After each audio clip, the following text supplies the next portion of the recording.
দর্শক, আজকে আপনাদের সাথে আবার দেখা হলো বীজ আলাপে। আজকে আমাদের টপিক হচ্ছে 100% কাভারেজ।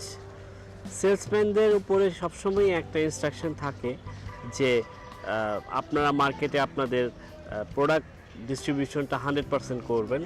সেটা নিয়ে আজকে কথা বলবো। আমরা সেলসম্যানরা চাইলে অনেক কিছুই করতে পারি।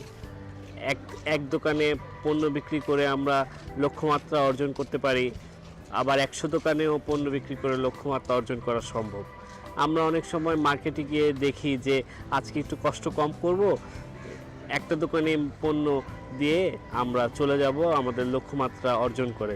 কিন্তু এটা একেবারেই ভালো প্র্যাকটিস না। কারণ আপনি যখনই একটা পণ্য একটা দোকানে বিপুল আকারে আপনি বাল্ক আকারে আপনি যখন একটা পণ্য একটা দোকানে দিবেন, সে তখন ওই পণ্যটাকে নিয়ে খেলা করবে।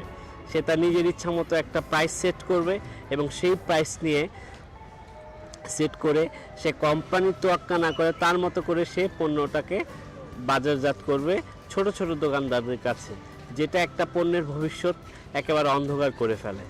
কিন্তু আপনি সেক্ষেত্রে যদি একটু ইনিশিয়েটিভ নেন যে না, আপনি একটা দোকানে পণ্য না দিয়ে আপনি 100টা দোকানে দিবেন, তাহলেই আপনার পণ্য দেখবেন যে প্রত্যেকটা দোকানেই একটা চাহিদা তৈরি হয়েছে।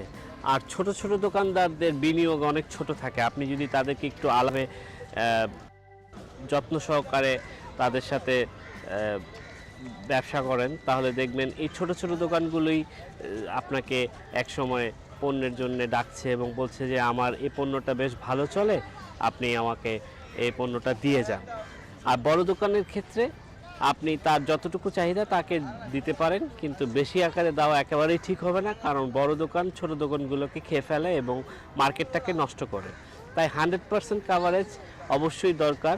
পণ্যের সম্ভাব্য ভবিষ্যৎকে যদি আপনি একটা উজ্জ্বল তারকার মতো করতে চান, তাহলে প্রতিটি দোকানে আপনি পণ্য দিবেন, তাহলে আপনার সফলতা আসবে 100%। Thank you. আমি রিয়াদুল হক, আপনাদের মেন্টর, আছি বীজ আলাপে। আবার দেখা হবে নতুন কোনো টপিকের সাথে।